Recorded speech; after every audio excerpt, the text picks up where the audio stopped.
Today we're going to be going over exactly how to shred with Xinyan, aka Eula at home, right? You know those memes. We're going to be going over everything you guys need to know to make the most out of her coming into patch 1.5. The things that we really need to talk about here, why she's good, what you're using her for, and how to actually make her that side carry slash maybe even main carry DPS. If you really like the unit that much, you get that little bit of a shred animation there. So what makes her so special? Why is she Eula at home, right? Pretty strong, normal and charge attacks, physical damage, and then her elemental burst here, Rift Revolution, the vast majority of the damage here is also physical damage, which goes very well with her kit because her ascension here, when you have your shield on, which is her elemental skill, physical damage up as well. So you can be pairing her with people that increase your ability to do more damage with the elemental burst, do more damage with those elemental skills. We'll talk about team compositions and stuff later on when we're showcasing her damage. But what about artifact selection? So physical damage is what we're looking at for right now. Now going into patch 1.5, we don't have the new Pale Flame set yet, but we know what the Pale Flame set does do here. That's already been established. The Pale Flame set is going to work very well either with two pieces of the Bloodstained set here, because the new Pale Flame set has the same two-piece bonus, physical damage up 25%, which is the biggest thing that you can give Xinyan, because physical damage on her burst as well as her normal attack combos, buffing up two skills for the price of one, buffing up her normal attacks, her charge attacks, plunging attacks if you're doing Dragon Strike, which we'll also showcase when we go do the end game of the Abyss right now. So two-piece of both of these is definitely going to be your best set there going forward. As of right now, I have her in two-piece Bloodstained, two-piece Gladiator, because I want to maximize all of her damage here. If you're going for the big support elemental burst damage Xinyan builds that we've showcased in the past, you're looking at a two-piece Bloodstained and then two-piece Noblish Oblige there, because you're going to get 25% physical damage, help out your normal attack, your charge attacks, your weapon procs, all that good stuff, and you'll get that 20% damage on that elemental burst. But going forward into the future, four-piece Pale Flame or just double Pale Flame and then double of the Bloodstained set is what you're going to be focusing on there. As far as substats, main stats on the artifacts, what are we looking for here? First and foremost, you guys have seen it, the goblet is going to be physical damage for 58.3% physical damage bonus up. That is going to be an absolute monstrosity. As you can see, I have an off piece, right?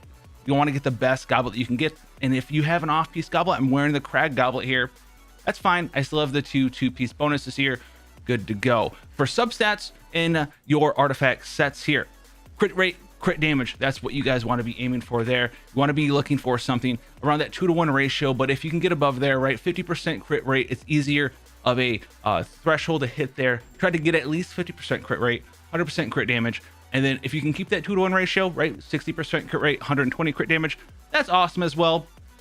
Or what's more easier for you guys to do there, make sure you get 50% crit rate, and then if you have that 50% crit rate without your circlet equipped, then go ahead and equip that crit damage circlet.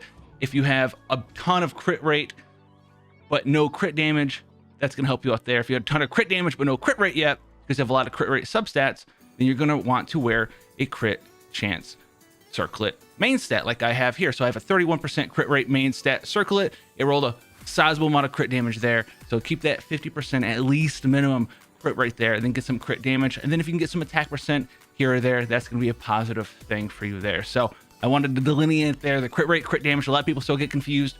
What should I do? Because sometimes I see people have 98 crit rate and 65 crit damage. I'm like, you could do a lot more damage. You drop a little bit of that crit rate, swap that circlet out for the different type there. Physical damage bonus here, and of course attack percent sands here. Weapon selection, guys, you're gonna have a lot of options here, from 3 stars to 4 stars to 5-star weapons here. There's a lot of options for you guys to take advantage of here. 5-star weapons here, my personal favorite one is the Skyward Pride, because she buffs up physical damage, right? In the future with a Pale Flame set from 1.5, that's going to buff up physical damage. On top of that, you have all this physical damage down, and this proc here also does do physical damage. So not only are you increasing the damage of her skills that we talked about before, but you're going to be increasing the damage of her elemental burst, her normal attacks, her charge attacks, and then the Vacuum Blade on top of that. And the Vacuum Blade is very nice. It's got 120% multiplier. That's as much as an attack that she does do, and you'll see this when I use it today. But other 5-star weapons are also very strong. You have the access to the Unforged, the Wolf's Gravestone. You guys know that these weapons are very good because they just give you a bunch of attack, one of the highest attack percentages boosts that you can get in the game. And the Unforged here will make you a little bit tankier, increasing your shield strength. It's going to help her out as well. For 4-star weapons here, no, we're not using the Wet Blind. No, we're not using the Bell. No, we're not using the Rain Slasher. But if you have the Battle Pass weapon, the Serpent Spine, this one's going to help you a ton as well, because it increases the damage of everything you do. So her elemental skill, her elemental burst, her physical damage, her normal attacks, all of that stuff is going to get boosted up by this Wave Splitter. And on top of that, it has crit rate as its stat, so it's going to make it easier for you to get those stats that you want to on your Xinyan. Get that extra attack percent, get that extra crit damage percent, because you have the crit rate on your weapon ready to rock and roll there for you as well. Another strange weapon that you guys can use, relatively new here, is the Lithic Blade. Now this is for a leeway party. It's very situational here. But for every character that you have in leeway in your party, the character that's equipped with this weapon gets extra attack, 7% at rank 1 and 3% crit rate. And if you have 4 people all from leeway in your party, Xinyan being one of them, then it goes up to 4 stacks there. So on its own at rank 1 with a full 4 party members from leeway, that's 12 free crit chance and then 28 attack percent. And it also has attack percent as well as its main stat. And then it has a decent base attack as well. Now, another weapon here that you guys could have access to, this one's going to be also listed in the EULA guide, is going to be, I don't have it because I threw them all away because I'm bad, the Skyrider's Greatsword. The Skyrider's Greatsword is an insanely strong weapon. It's a 3-star weapon that comes strictly out of chests. I think you can also pull one out of a stone in the Gunyun Stone Forest here. It has 401 attack at level 90, and it has just under 50% physical damage as its secondary stat.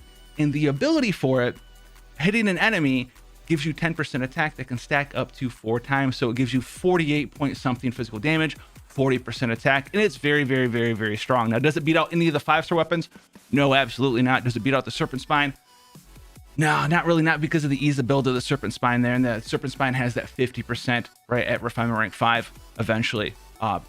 Bonus damage to everything that you do. But if you don't have any of those weapons, guys, you'll have no claymores rolling around waiting for you guys to do anything with them. Then that could be a weapon that you guys could really keep your eyes out on, especially if you've been like a Noelle main, right? And you have used all your prototypes to make all the white blends in the world, and you don't have any prototypes left around for anything such as the Snow Tomb Star Silver or the prototype of the Archaic version as well. Either of those, I'd go use those ones instead of the 3-star weapon we just talked about, the Skyrider's Greatsword. It is good, and I wanted to mention it, but it's sort of like, did you not throw them all away? And do you have no other options here?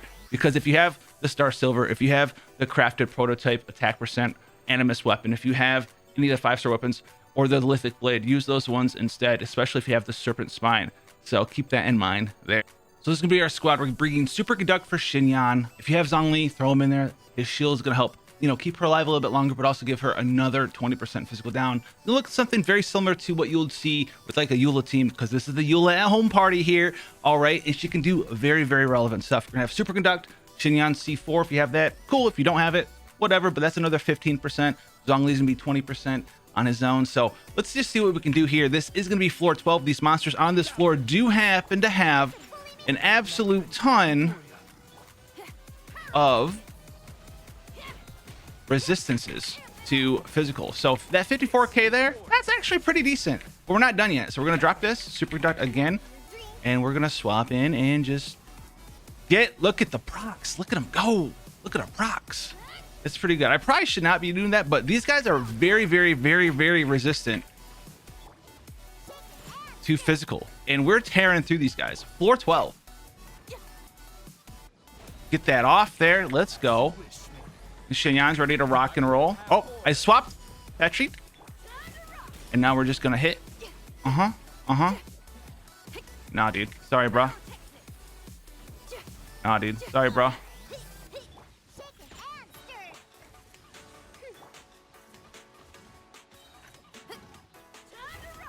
Later, bro. See ya. It's so strong. Hopefully you guys can kind of see the interactions going on here. We're just like letting our girl do everything we want. Rock and roll. Power to the soul, Come on, do it. All right, Worth. A little bit of a stool stomper there. Where you going? Why are you running? There we go. All right, you can get hit by this rock too. A rock into a rock. We're really there's a meme joke in there somewhere, I'm sure of it. Something about rocks and more rocks, All right, we didn't hit multiple people. It's cool though. We apply this shield. Super conduct. I kind of want this to fall off. Come on, fall.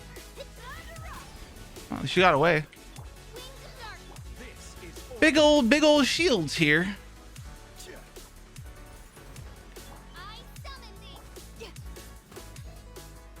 Why are you running, dude? Where are you going? Where you going? Where you going? Oh, I forgot to dash. A little bad there.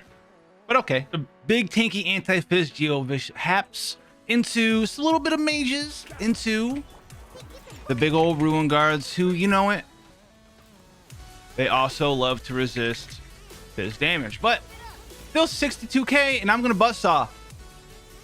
Look at the numbers. Look at me carve this man up.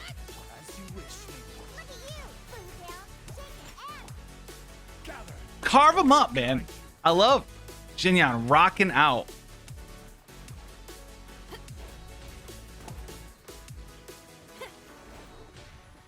Now it's time to carve this guy up.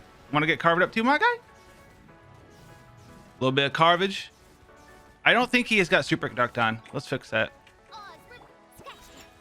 Yep, there it is. Good to go now. Let's reapply this. We almost got our ult up. A little bit of Dragon Strike action in here, you know. 23k casually. So between all the different stuff that we went over today with the weapons, the artifacts, the constellations, the talents, a little bit of a party guide that I gave you there at the end, what other sort of stuff can you pair her with? Well, you do need an Electro character. You do need a Cryo character. All right. If you want to go ahead, you have Fischl somewhere else, you're going to need another Electro character. Razor, not the greatest one because Razor's already physical carry himself. Maybe look into leveling Lisa, who also does get slept on a lot as a character. I know mine's level 4 in this account, but this talent right here, Induced Aftershock into Static Electricity Field, 15% defense down on top of that when you hit people with lightning rolls. That is very good because you get super conduct and then defense down on top of that. Very good stuff there as well. Other crowd characters that you can think about.